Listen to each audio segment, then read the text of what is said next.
CEAPS, Centre ésotérique des avatars philosophiques et spirituels, vous présente le grand arcane. Nous venons de finir une expérience de dédoublement au sein du Fils, au sein du Prince, qui est déjà un petit peu plus facile à se représenter puisque nous avons une géométrie qui va soutenir notre méditation. Alors, on peut essayer de faire un petit tour de table pour savoir qui a ressenti quoi. Alors, la première, Michel, je suis bien ressenti dans le cône, je suis bien disant voilà. À l'intérieur. Tu étais à l'intérieur du cône, tu as réussi à visualiser ton prénom Jean-Pierre, voilà. Rien de particulier. Ok, tu as réussi à te visualiser dedans ou c'était difficile? Pas si simple. Voilà, c'est pas si simple parce que c'est abstrait, donc c'est un exercice qu'il faut faire répéter. De toute façon, la grande clé de la réussite de toute chose, c'est la répétition. Si on répète les choses, nous réussissons. Que ce soit une prise de judo, que ce soit une formule mathématique, que ce soit un état mystique, c'est par cette répétition que petit à petit, nous allons réussir à entrer en contact. Alors moi, je me suis juste sentie dans le cône. Tu es senti dans le cône. Bon. C'est bien. Philippe? Moi, j'ai ressenti plutôt une forme. Autant la première fois, c'était une dimension d'amour. Et en deuxième, ici, c'était plus une forme qui essayait de se créer. On peut ressentir une paix aussi, par exemple. Vous voyez, c'est pas forcément en fonction de ce que moi je vais vous dire. Vous pouvez être dans un état particulier. Moi, ce que j'ai ressenti en même temps que je vous parlais, c'était une paix comme, je sais pas, comme un silence, comme quelque chose qui ne bouge pas, mais qui est vivant, comme quelque chose avant, en fait. Carole? Dans le sens de la pesanteur, j'ai réussi à me projeter dans le cône. C'est bien. Nicolas? Je me suis mis dans le cône. Petit Nicolas dans sa poche. Petit Nicolas dans la cône. Un grand cornet de glace.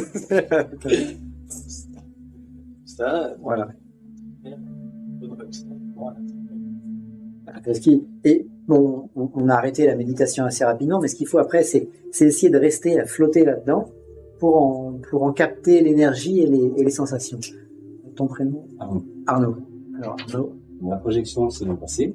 Ouais. Donc, tu vois aussi, un peu court, parce qu'au bout d'un moment, il y a eu des visages,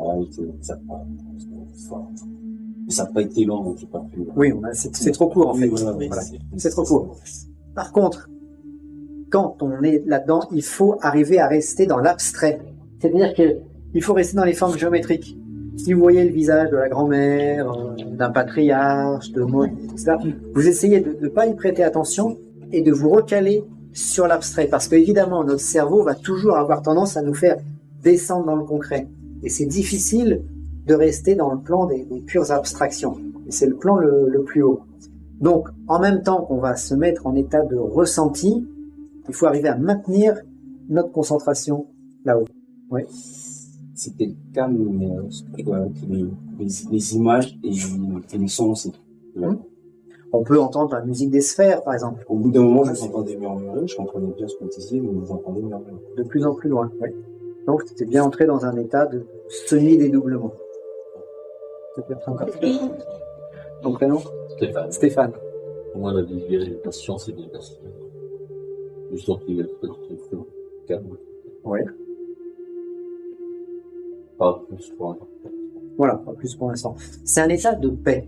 En fait, sur leur plan, il se passe tout, mais en fait, il se passe rien. C'est-à-dire que c'est un état où tout est conjoint et c'est un état de paix profonde. On est très profond. Voilà. C'est un état dans lequel nous n'avons pas l'habitude de nous situer. Voilà. Ton prénom? Anne. Pardon, Anne, oui. Alors, vas-y. J'ai senti une grande quiétude, une grande paix. Oui.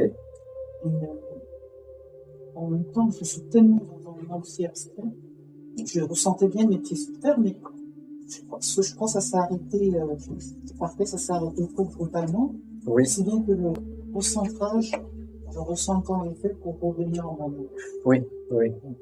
Alors c'est comme si dans cet état-là, on se dédouble un peu. Il y a une part de nous qui va sur ces plans abstraits, parce que les plans abstraits, comme ils sont autour de nous, c'est pas la peine de se dédoubler très loin, hein, il suffit d'être en résonance avec. Comme un poste de radio, vous tournez la radio et vous avez tout qui passe au même endroit. Mais on se cale sur ces plans, et quand on revient, on en a pris un peu avec nous. Et c'est ça le but du jeu. C'est quand on revient, on s'est un peu nourri de cette paix, de ces abstractions, et quand on revient dans notre corps, et ben notre âme, elle a pris un peu de nourriture.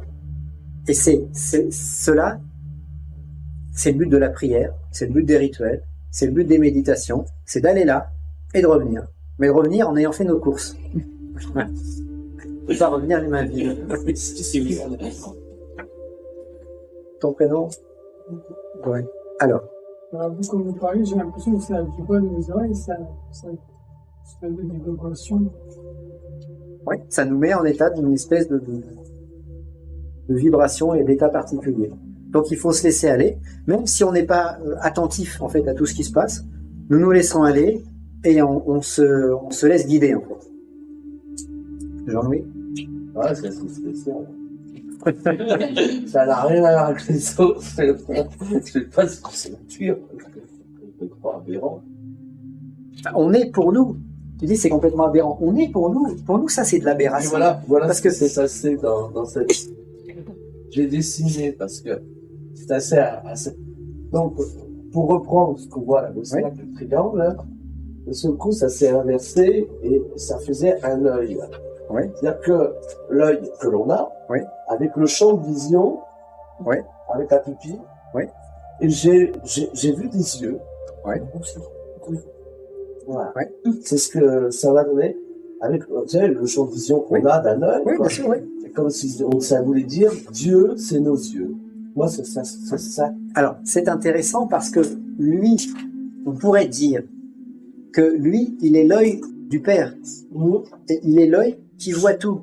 Quand sur le billet de $1 américain, vous avez une pyramide et puis vous avez un œil dans le pyramidon qui est au-dessus de la pyramide. Mais c'est l'œil qui voit tout, c'est lui. Parce que lui, il voit simultanément passé, présent, futur. Il voit simultanément tous les points de l'espace. Mais attention, ça ne veut pas dire que il voit Marie-Agnès et qu'il lui dit « Coucou Marie-Agnès ». Non. Il reçoit globalement les informations, comme nous recevons globalement les informations de toutes les cellules de notre corps, et aucune en particulier. Donc, Sébastien qui a vu les yeux, toi qui as vu l'œil, je dirais oui, vous étiez branché un peu sur un aspect de ce fils principe, qui est la vision, et qui est l'œil. Moi, billet de $1 américain, non, on va pas me dire qu'ils ont mis par hasard une pyramide avec un œil dessus. Non, ça a été fait certainement par les francs-maçons, qui à l'époque détenaient cet arcane. Aujourd'hui, on a la cornée. On parlait tout à l'heure de... Oui. On parle des cônes. La cornée, c'est... Et les cônes qui sont au fond de l'œil et qui captent la lumière, etc. C'est... Alors, passons à Andrea. Donc moi j'étais un peu en dehors de la sphère et du cône, il s'est rempli cette lumière et puis du coup un autre cône est apparu inversé. Oui. Par rapport à c'est bien. C'est pas mal. C'est pas mal, c'est la suite. Voilà, on l'aborde par étapes, mais quelque part c'est la suite. Donc, je remarque que certains d'entre vous, d'une manière, enfin chacun à sa mesure, vous êtes un peu branchés dessus. Et pourtant, on a fait ça, quelques minutes ensemble. Rien de particulier, tu étais dedans.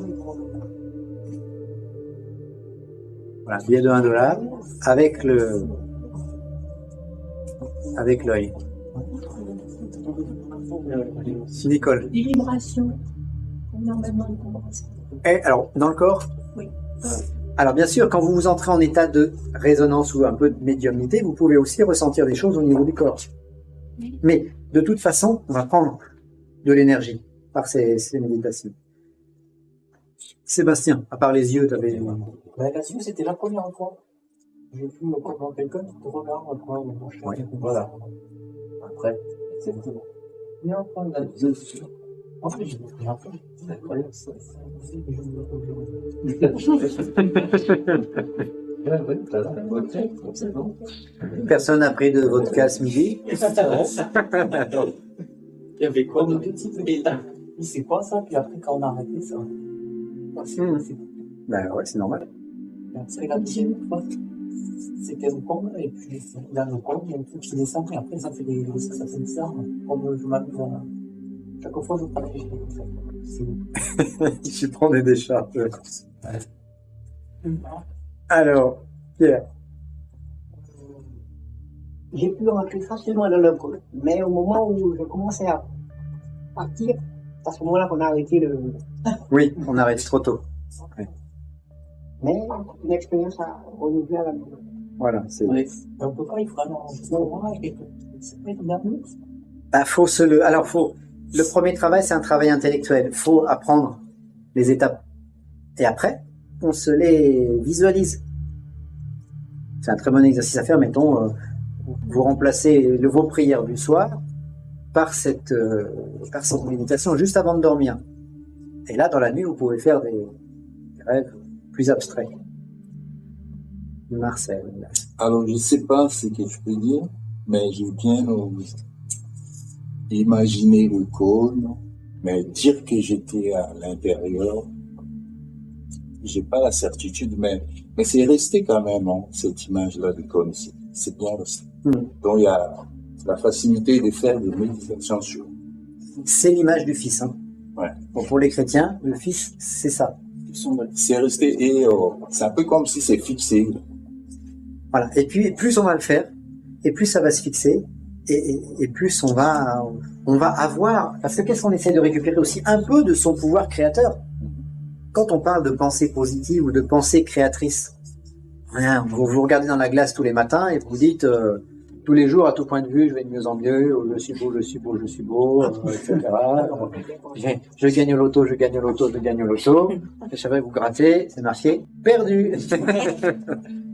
Bon, parce qu'on n'a pas assez de pouvoir créateur en nous. Si on pompe le pouvoir créateur de ces êtres abstraits, nous aurons plus de pouvoir créateur en nous, et à ce moment-là, que ce soit une prière, que ce soit un rituel, que ce soit une pensée positive, on va mieux créer aussi autour de nous. Parce que ils ont tellement de pouvoir créateur, c'est un pouvoir créateur absolument infini. Donc, une larme, une miette de ce pouvoir créateur en nous, et nous devenons un prophète.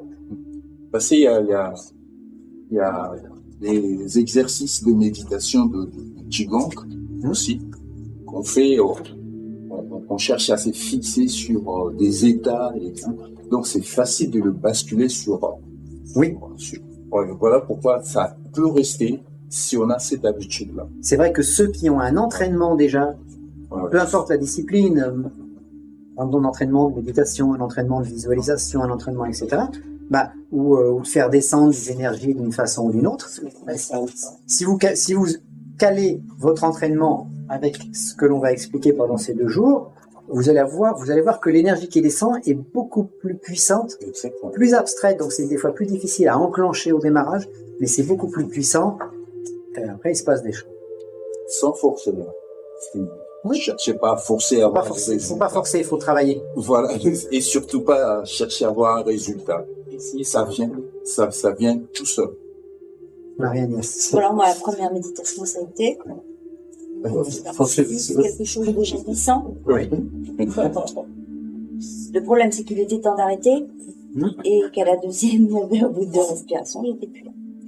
D'accord. Donc, j'ai pas oublié. pas. J'ai vu des couleurs, des formes, mais quand j'ai arrêté, j'ai eu l'impression de tomber.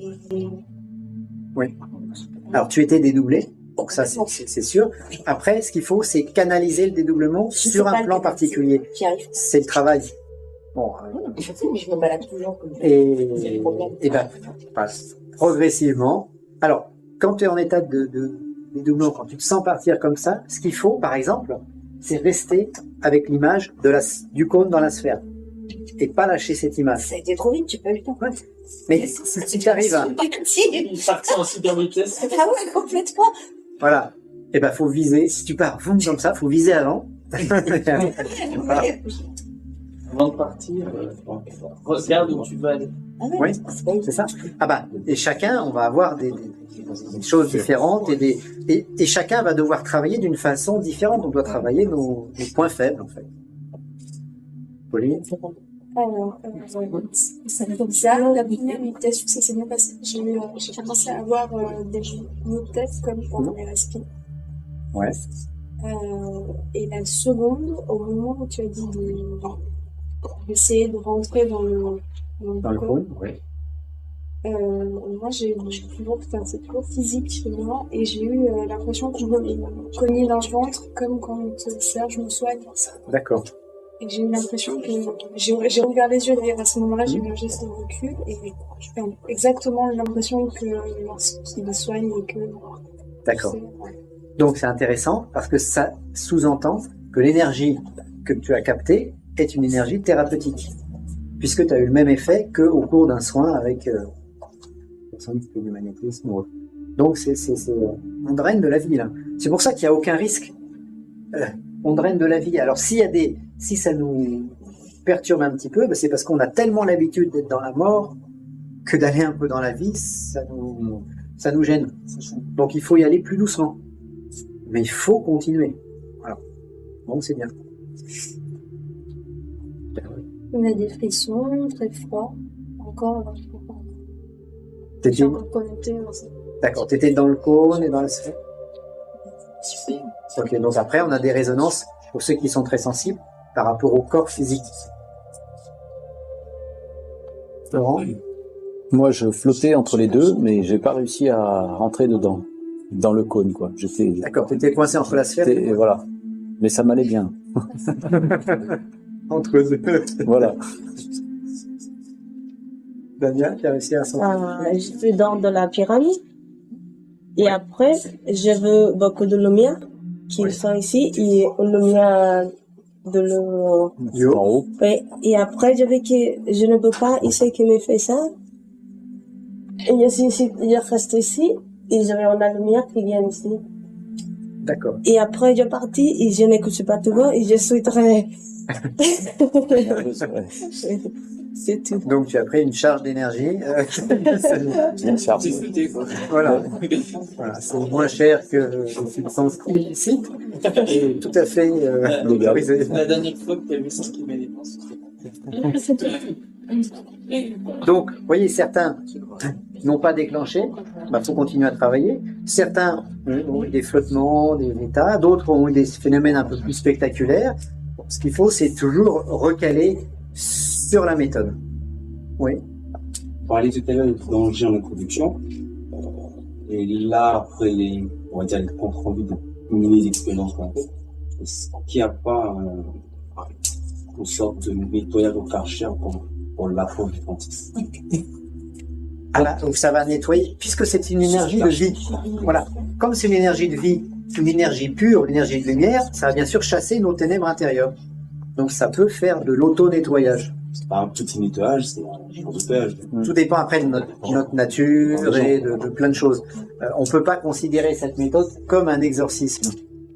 Mais pour celui qui avance sur une voie, ça va automatiquement faire ressortir. C'est comme quand vous voulez faire un jeûne, par exemple. Bon, vous décidez d'arrêter de manger pour purifier votre corps. Premier jour, il se passe rien. Deuxième jour, vous avez un peu faim, il se passe rien. Troisième jour, vous avez un peu plus faim, il se passe rien. Quatrième jour, vous êtes couvert de boutons, vous avez des nausées, vous êtes mal, la diarrhée, etc. C'est parce que le corps provoque un phénomène de désintoxication de l'organisme et tout ce qu'il avait stocké dans les petits coins, il fait ressortir. Et là, on est malade. Alors qu'on ne mange pas. Là, c'est un petit peu pareil. Quand on draine de la lumière, automatiquement, il y a un moment, ça va entrer en conflit avec nos propres ténèbres intérieures et ça va avoir tendance à pousser nos ténèbres vers l'extérieur. C'est pour ça qu'il faut y aller doucement, mais sûrement. Et ça fait partie des petits gardiens du seuil, parce qu'on va se dire, ah bah oui, mais là, j'arrête surtout toute voie spirituelle parce que ça me secoue au passage. Ah non, si ça secoue au passage, c'est que c'est bon, et c'est qu'il faut continuer. Des petites questions sur cette deuxième étape? Non? Tout le monde va bien?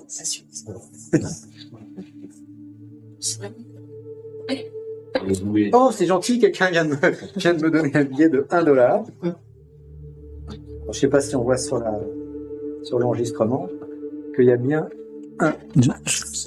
Par rapport au cône, par exemple, la plupart des gens se représentent plutôt la pyramide que le triangle. Alors, sur le billet de $1, on voit bien une pyramide avec un œil. Voilà.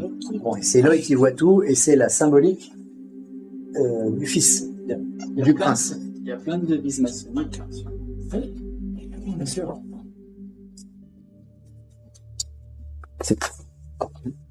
Alors, on va rendre le billet de $1 à qui vous droit. Il nous reste combien de temps là, sur le... Là, on est à la 20e minute, donc... Alors maintenant, nous allons passer au troisième personnage. Alors, ce qu'il faut bien se rappeler, c'est que voilà, le prince, c'est un être cosmique. Quand on parle du fils dans le christianisme, il ne faut pas voir un homme, mais il faut voir un principe qui emplit tout l'univers. Parce que sinon, on va faire des confusions. Alors, Jésus est-il Dieu? Nous disent les catholiques. Non.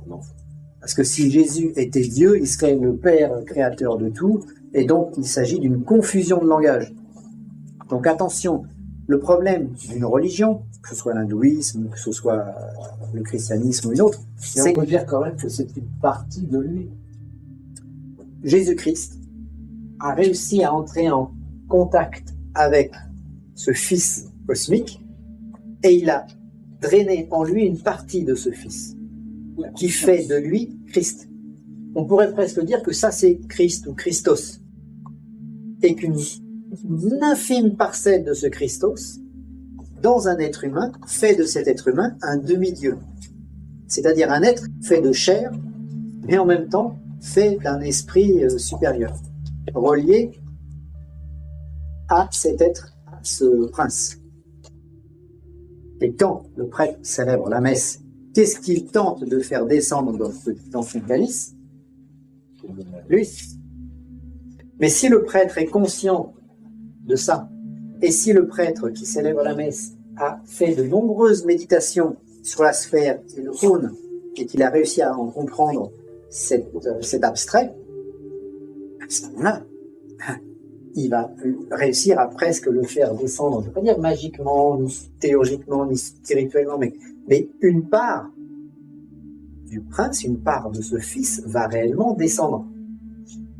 Bon. Et là, quand le prêtre va boire son vin, il voit une part de l'intemporalité du fils. Mais c'est ce qui se passe quand on célèbre la messe, normalement.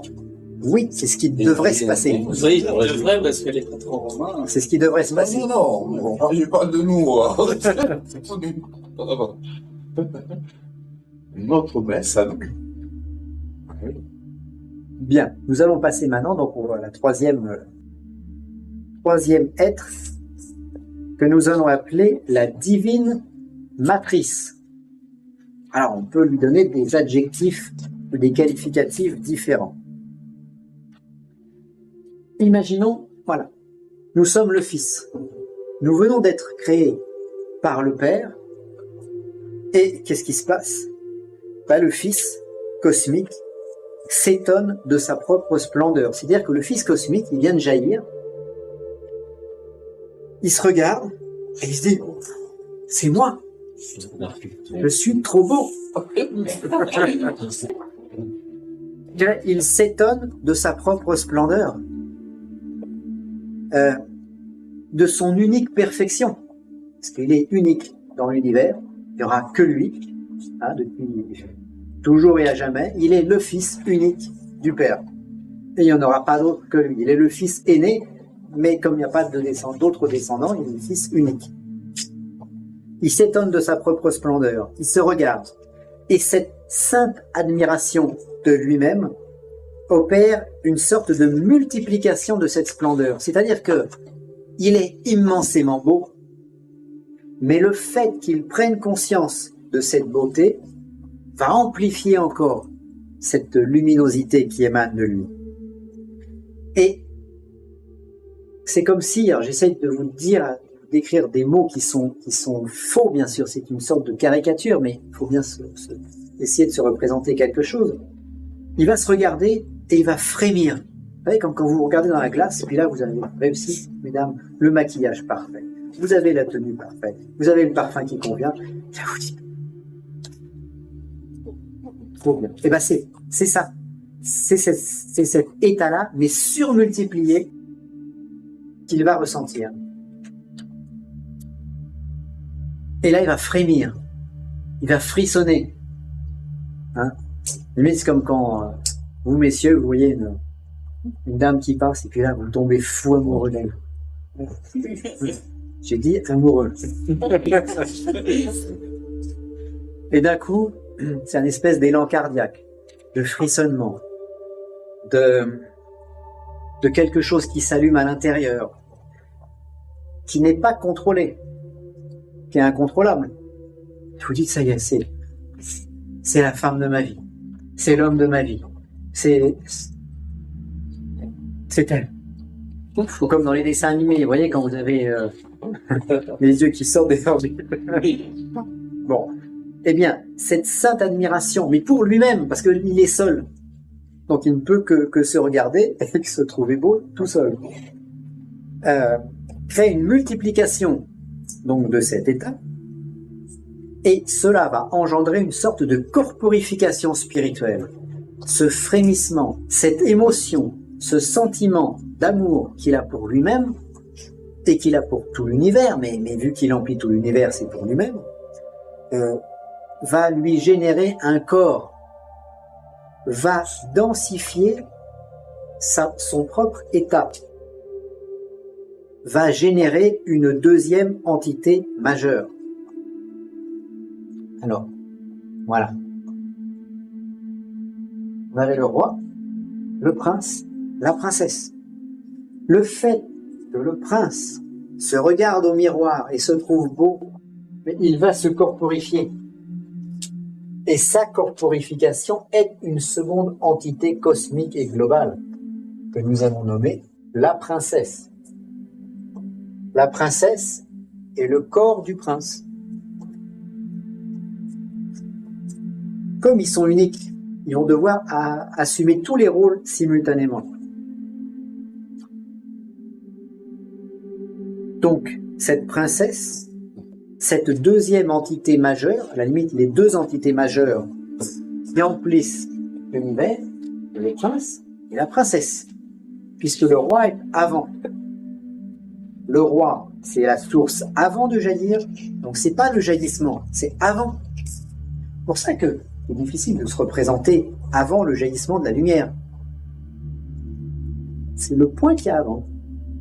Le prince, c'est le jaillissement de la source, et la princesse, c'est la rivière qui va en découler. Donc cette deuxième entité majeure, c'est une mère porteuse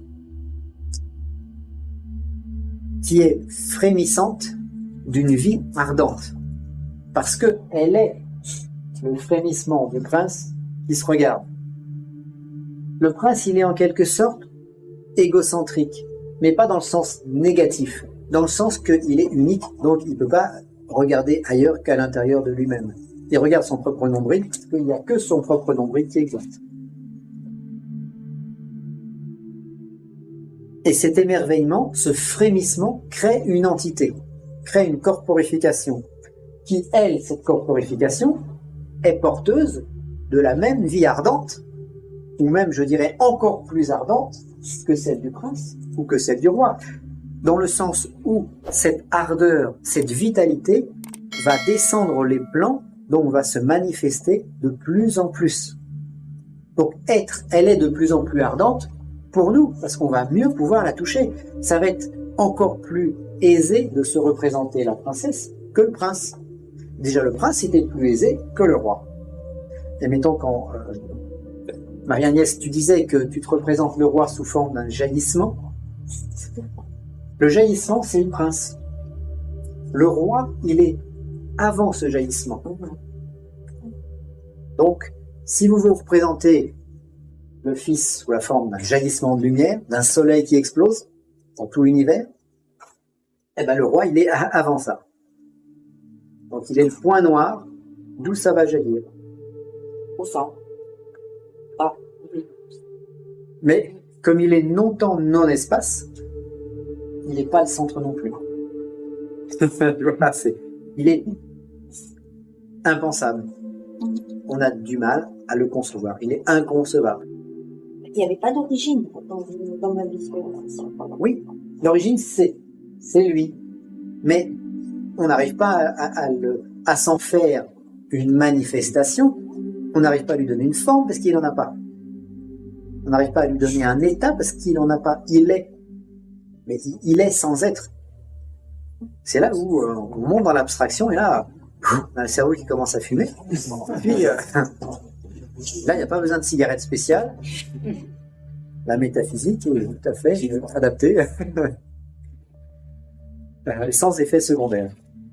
Enfin, presque. Si ce n'est des effets secondaires de vitalité, de survie spirituelle, etc. Nous verrons ça après. Donc, cette mère porteuse, elle est la lumière exprimée dans l'éternité et dans l'espace infini. Alors, donc le prince, c'est la lumière, instant éternel, point infini, et la princesse, elle est lumière, mais dans l'éternité et dans l'infini espace. Donc là, on est devant, entre parenthèses, un Dieu plus concret, puisque elle occupe l'éternité et l'infini. On est devant un Dieu qui nous rappelle vaguement le grand barbu des catholiques qui se penche en écartant les nuages pour dire « Ah, ma petite Pauline, comment tu vas? Oh, ça c'est pas bien, tu as mal fait là, tu as tiré la queue du chat, c'est très très mauvais. » Voilà. Le Dieu des catholiques, quand il nous en parle, c'est plutôt à ce niveau-là.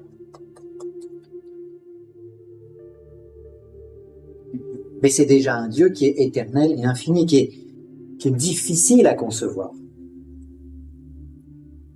Donc elle est l'éternité et elle est l'espace infini. On peut la voir, elle. Enfin, quand je vous dis on peut la voir, presque. Ce soir, si le ciel est dégagé, vous allez regarder le ciel.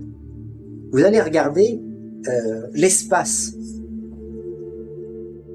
Et vous imaginez que vous retirez toutes les étoiles. Et vous vous retrouvez devant une toile de fond cosmique, immense, éternelle, infinie. Et ça, c'est elle, c'est cette matrice, c'est cette porteuse de vie. Donc elle est la toile de fond, elle est le ciel sans les étoiles, elle est la voûte céleste éternelle. Donc elle est déjà beaucoup moins abstraite que les deux qui sont au-dessus d'elle. C'est pas la nouvelle lune. Non. Elle est noire, il n'y a rien dans Ah oui, oui. Quand dans la nouvelle lune, il n'y a rien dans le ciel. Voilà, mais la nouvelle lune, c'est un astre. Oui, non, attention. Je ne dis pas que c'est la nouvelle lune lâche. Oui. Non. À la nouvelle lune, vous regardez le ciel, vous n'avez rien du tout dedans. À la nouvelle lune, on regarde le ciel, rien du tout. Vous regardez le ciel en nouvelle lune, il n'y a rien, il n'y a pas d'étoiles, il n'y a rien. Oui, mais on la voit pas, mais elle est là. Elle est là, bien sûr. Vous regardez dans l'espace, vous ne verrez pas d'étoiles. Comme la Vierge. Alors la Vierge, cette entité virginale, quand on regarde le ciel sans les étoiles, non, on ne voit rien. Bien, vous voyez, c'est obscur. Mais elle est présente. Et à un moment, je disais à une amie, là, justement, on écrit le ciel étoilé, etc. Je disais, mais regarde, Ça, la voûte céleste, c'est une entité vivante. Je dis, ah bon? Je dis, ah oui. Je dis, qu'est-ce que tu as fumé, Bernard? Reviens. C'est pas besoin. Oui. La voûte céleste est vivante. Alors, c'est sûr que si on dit ça à un scientifique, il va nous dire, vous êtes fou. Vous êtes fou. Mais la science, dans 200 ans, sera devenue une bioscience, une science de la vie, et aura intégré ça. Parce que le fait que les scientifiques pensent que l'espace est mort, ça les empêche de stimuler l'espace pour obtenir des effets. Le fait que les scientifiques pensent que le temps est mort, ça les empêche, parce que le temps c'est une entité, principe. Ça les empêche d'agir sur le temps. Pas le temps qui fait, mais le voyage dans le temps ne se peut que dès l'instant où on aura compris que le temps est une entité biologique, avec peut-être des états, avec peut-être des façons de l'aborder, avec peut-être, je ne vais pas dire des rituels, mais une manière d'approcher ces choses. Donc si nous avons une autre manière d'approcher ces choses, eh bien peut-être que si nous considérons que l'espace est vivant, nous pourrons peut-être stimuler cet espace d'une façon vivante et biologique, de façon à parcourir de grandes distances sans y passer des années et des années dans un vaisseau spatial. Je dis peut-être.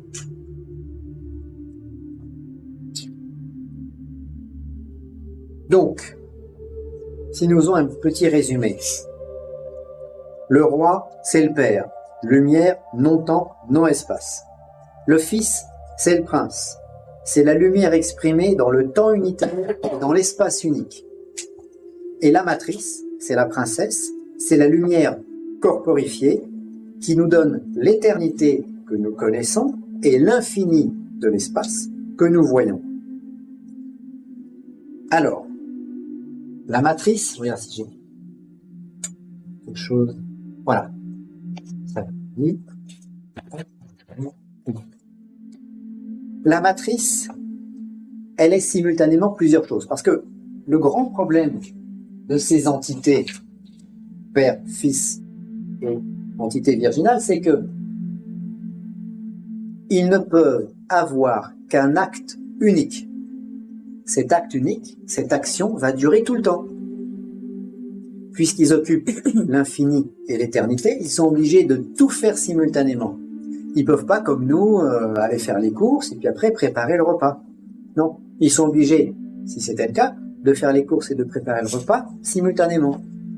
Et puis de regarder la télé simultanément. Et de dormir simultanément à leur travail. Ils sont obligés de tout faire ensemble. Alors que nous, comme nous sommes dans la multiplicité, nous avons des actes qui sont les uns après les autres. Alors, la matrice, elle est simultanément le corps du Fils.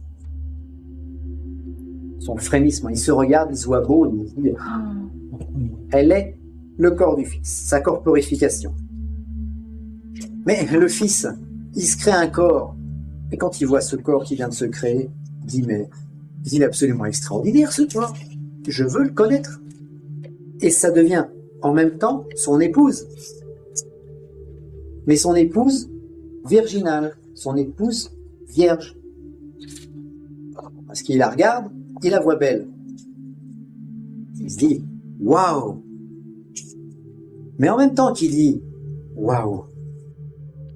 C'est également sa femme, puisqu'il ne peut pas faire les choses les unes après les autres, on fait tout simultanément. Donc en même temps, il la connaît.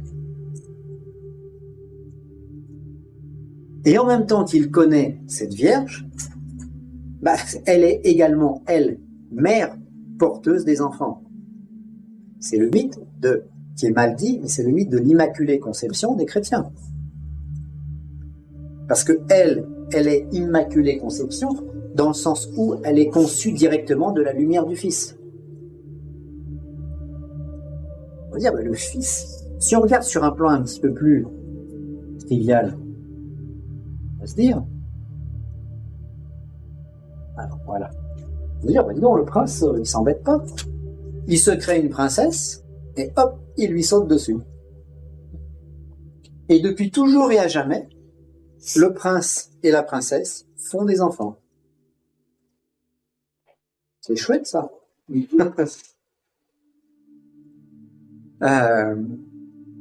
Donc, ça veut dire que ils sont, et le roi regarde tout ça en disant, oh, mes enfants, c'est bien, continuez.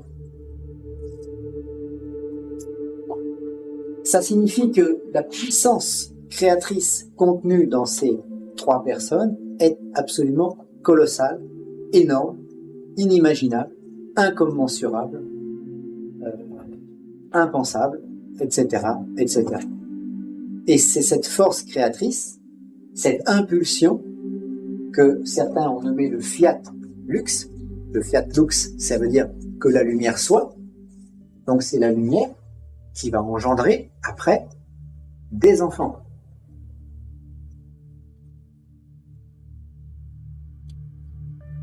Oui. Il est ce qui va... On peut dire qu'il y a... Ça provient d'une oui. C'est... Le roi regarde, mais c'est le prince qui agit et qui féconde la princesse qui va porter les enfants. On peut dire que on peut voir le fiat lux à 2 endroits. Le prince féconde la princesse, mais en même temps, tous les deux ensemble, cette lumière, ils vont la projeter dans la matière et ils vont créer les mondes. Donc le fiat lux, c'est aussi la lumière noire qui devient concrète et qui progressivement va générer des mondes physiques.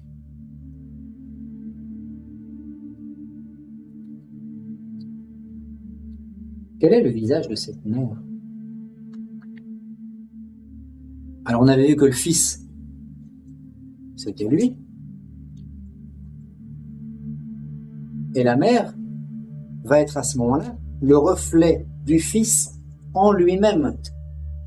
Et à ce moment-là, nous allons avoir dans la sphère qui contient le cône, un autre cône qui va apparaître, qui est le reflet du premier. Parce que quand le fils se regarde, il se voit, il a une sainte admiration de lui-même, mais cette sainte admiration, c'est une sorte de réflexion de la lumière par rapport à lui-même. Et donc il va y avoir, non pas un cône sombre qui va apparaître, mais une multiplication de ce cône. Et pour que la loi de miroir soit complète, cette figure-là, le sceau de Salomon, n'est pas terminée. Et pour que le sceau de Salomon soit terminé, nous devons avoir présence du diabolo intérieur. Et là, nous aurons une loi de miroir de partout. Et nous aurons, en quelque sorte, le visage de la loi que nous porterons plus bas dans la matière et dans les mondes. Alors quand je vous disais que les Hébreux tiennent le royal secret, eh bien la preuve que les Hébreux tiennent le royal secret, c'est que le sceau de Salomon, du fameux roi Salomon, et aussi sur le drapeau juif, c'est le royal secret. Mais personne ne le voit. C'est ça qui est extraordinaire au niveau des arcanes, c'est que si nous ne savons pas que tel schéma provient de l'arcane, on ne le voit pas. On voit un beau drapeau avec 2 triangles, un point en haut, un point en bas.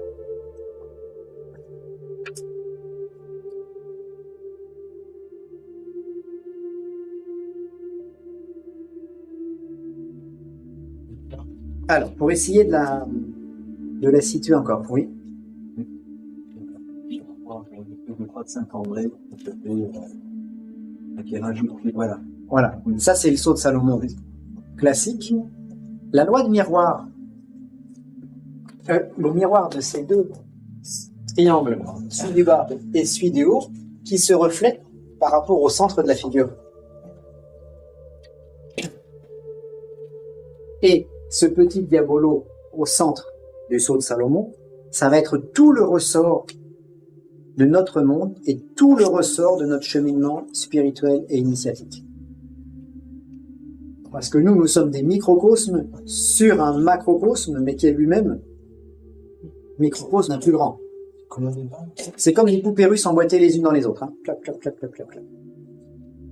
On parle du visage de la loi. Il y a relié tout la loi. Pour l'instant, elle est texte, par rapport au texte. Par rapport au texte. Les textes fixent la loi divine.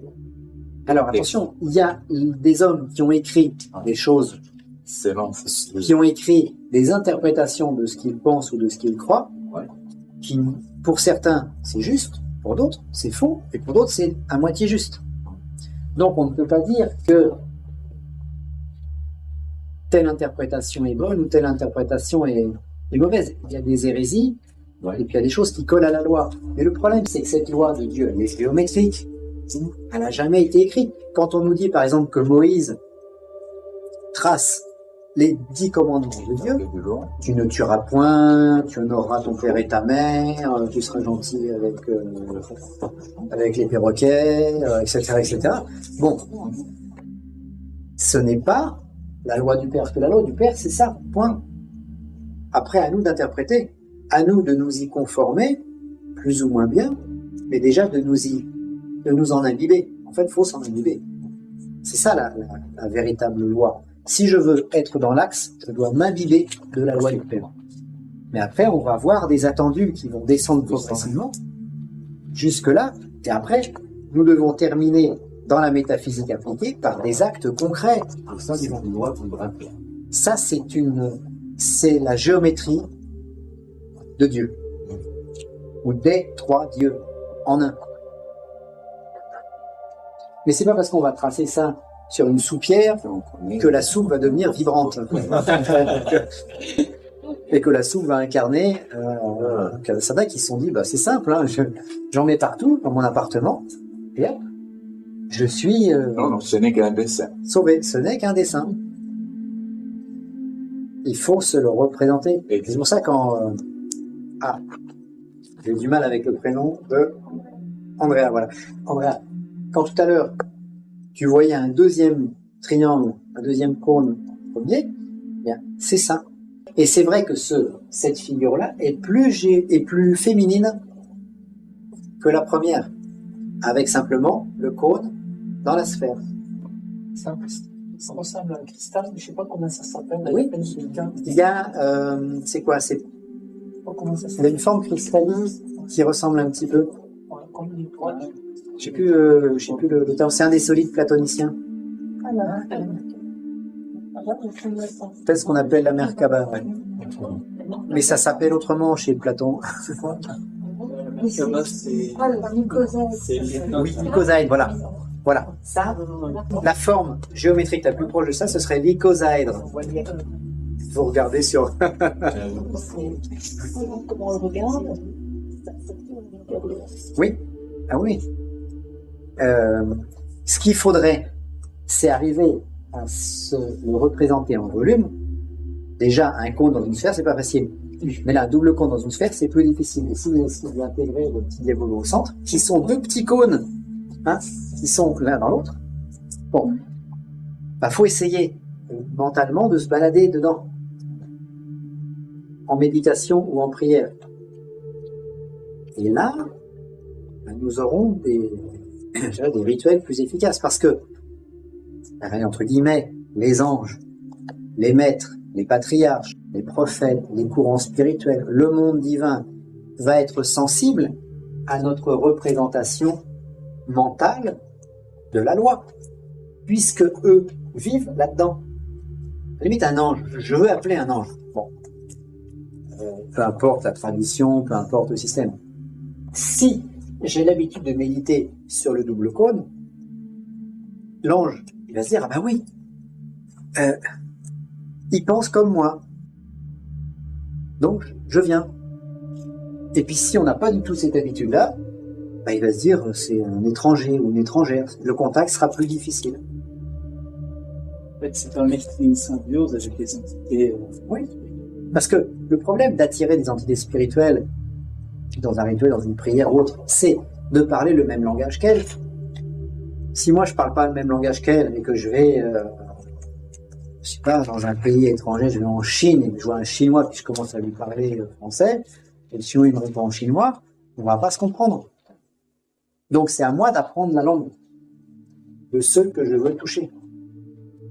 Et le fait d'apprendre leur langue, ça me permet d'être en résonance avec et d'être plus proche d'eux. Donc tout ça, c'est une énorme préparation pour qui veut devenir magicien ou guérisseur, ou pourquoi pas exorciste, puisqu'on terminera le séminaire comme ça, pour voir un peu comment après pouvoir utiliser ça. Pareil, vous voulez chasser un démon. Le démon, il arrive avec sa grande massue, plein de piquants, il s'approche de vous. Je vais te fendre en deux, tu lèves les bras comme ça. En général, les démons, ils peuvent pas faire grand chose, sinon nous faire peur. Hein. Nous faire qu'on se sente pas bien, etc. Mais nous, on commence à avoir peur, de plus en plus peur. Et plus il a peur, plus le démon, entre guillemets, pareil, hein, plus l'entité se nourrit de cette peur, et plus ça l'amuse. Et dans le monde des spectres, c'est-à-dire dans le monde du bas astral, des décédés de basse catégorie, ça les amuse de nous voir nous prendre les pieds dans le tapis et tomber dans l'escalier, de nous disputer avec notre mari ou notre femme. Ça les amuse de provoquer des choses comme ça, parce que c'est en toute impunité qu'ils le font. Mais si quand ce genre de choses se manifeste, vous commencez à entrer en méditation avec le double cône de lumière, et que vous faites comme dans les films, vous faites une boule comme ça, et vous lui lancez dessus, en général, l'entité n'aime pas du tout ça. Plus elle est basse, et plus ta lumière va la brûler. C'est comme le gâteau machin, là, quand il a vu un truc comme ça. Oui. Il m'a dit un truc comme ça. Hop, on lance. Comme dans les films de chinois. Bon. Alors, j'essaie d'imager les choses. Bien sûr, c'est pas aussi simple, c'est pas tout à fait comme ça. Mais n'empêche que la base, c'est quand même ça. Donc ça veut dire que le peuple hébreu a tenu et tient encore pour une part la lumière. Ça veut dire que les Égyptiens qui ont construit les pyramides ont tenu aussi le royal secret. Et la pyramide est faite en l'honneur du fils. Vous allez me dire, oui, mais les Égyptiens ont fait des pyramides écrasées, alors que ça, c'est un cône équilibré. Ah oui, parce qu'à leur époque, ils n'arrivaient peut-être pas à faire des pyramides, à faire des pentes en équilibre. Voilà. Ils ont fait les pentes qu'ils pouvaient faire. Ils ont fait ce qu'ils ont pu. Mais c'est quand même en l'honneur du principe, du prince. Ça veut dire qu'à leur époque, ils l'avaient compris et ils entraient en contact avec. Quand le prêtre chrétien prend une hostie, pareil. Ça vous rappelle pas une hostie, ça? C'est rond. Le cercle, oui, pas le triangle. Pas le triangle, hein. Moi, pas notre mais les triangles, mais ça ressemble à une hostie. Je me demande si on passe ça dans sa question. Je sais pas, peut-être. C'est pareil. Si on s'amuse à regarder le centre, bon, ça c'est le mystère de l'Eucharistie. Si je regarde le centre du diabolo, ça ressemble étrangement à un calice. Bon, alors, ça sous-entend tout ça que les anciens ont quand même eu accès à cette science et qu'ils l'ont mis en machine, en rituel, en prière, et qu'ils en ont fait quelque chose. Et quand on voit que le christianisme tient depuis 2000 ans, quand on voit que le judaïsme résiste depuis, le judaïsme mosaïque, ça doit être 3500 ans, parce que le Moïse c'est 1500 ans avant le Christ, ça fait quand même des structures qui tiennent la route, même s'il y a des défauts, même s'il y a une perte de vitesse, même s'il y a tout un tas de problèmes, on n'empêche que le système tient la route. La franc-maçonnerie, pareil. La franc-maçonnerie, ça fait quand même 250 ans que ça tient. Même si aujourd'hui, c'est surtout des businessmen, des hommes d'affaires, des gens qui font de l'argent. Mais il y a quand même une structure ésotérique derrière, et dès l'instant où il y a une structure ésotérique derrière, ça tient la route. Alors, cette Vierge, elle est toute vibrante d'amour, parce qu'elle est éternellement aux mains du prince, qui l'aime à la folie, puisque il ne peut en aimer aucune autre que lui, puisqu'elle est une part de lui. Comme quand entre humains, là, quand on cherche l'âme sœur, bah, c'est un peu ça. Une part de soi. C'est une part de soi-même. Et à deux, on se complète. Et il y a un sentiment d'être un, d'être une unité, et il y a un sentiment d'avoir retrouvé sa moitié. C'est un peu à cause de ça. Elle est frémissante d'une vie qui veut se manifester concrètement. Parce que là, quand elle est aux mains du Fils, quand elle est toute vibrante d'amour, qu'est-ce qu'elle veut? Elle est au bord de la manifestation concrète.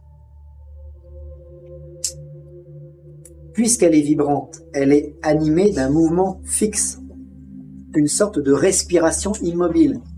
C'est comme si elle respirait en un seul mouvement. Nous, on est obligé d'avoir deux mouvements pour respirer. Ben, elle a fait les deux en un seul. N'essayez pas de le faire. Une sorte de respire immobile. Elle exulte aux mains de son époux et créateur. Elle est un cœur incandescent qui redonne la vie qu'elle hérite de plus haut. Elle est également une porte, l'anneau d'un collier. Elle est vie ardente au bord de l'embrasement. Elle est la grande donneuse de vie. Parce que c'est elle qui va nous engendrer. Enfin, pas directement. Des questions sur elle avant que nous passions à l'exercice pratique. Donc elle est, alors quand vous êtes dans une église et que vous priez la Sainte Vierge, à travers la Sainte Vierge, vous priez cette Vierge cosmique, dont la Sainte Vierge de la Sainte Famille n'est qu'une interprétation, qu'un symbole. Mais nous pourrions dire, quelque part, puisque nous sommes à l'image de ces grands êtres cosmiques, que la femme est à l'image de la princesse, que l'homme est à l'image du prince, et que nos ancêtres sont à l'image du roi. Donc nous ne faisons que reproduire la loi, inconsciemment. Mais si nous réussissons, tout en reproduisant la loi inconsciemment, à avoir conscience que c'est la loi, là nous faisons comme le Fils, c'est-à-dire que nous prenons en quelque sorte conscience de notre propre splendeur, de la splendeur de la loi qui nous habite, et cette splendeur va nous multiplier en lumière, et c'est ça qui va générer notre corps de gloire, notre âme, notre esprit. Vous voyez, vous regardez dans la glace, Alléluia. et vous dites, mais c'est formidable, c'est magnifique. Même sur un plan purement physique, une main, il y a tellement d'éléments dedans pour faire en sorte que les doigts se ferment et s'ouvrent, que c'est quelque chose d'extraordinaire.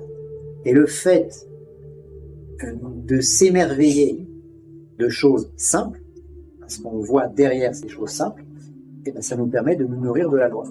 En fait, ce qu'il faut, qu'est-ce que l'initiation? Qu'est-ce que la progression spirituelle? C'est voir derrière les gestes simples de la vie la loi du Père qui s'exprime.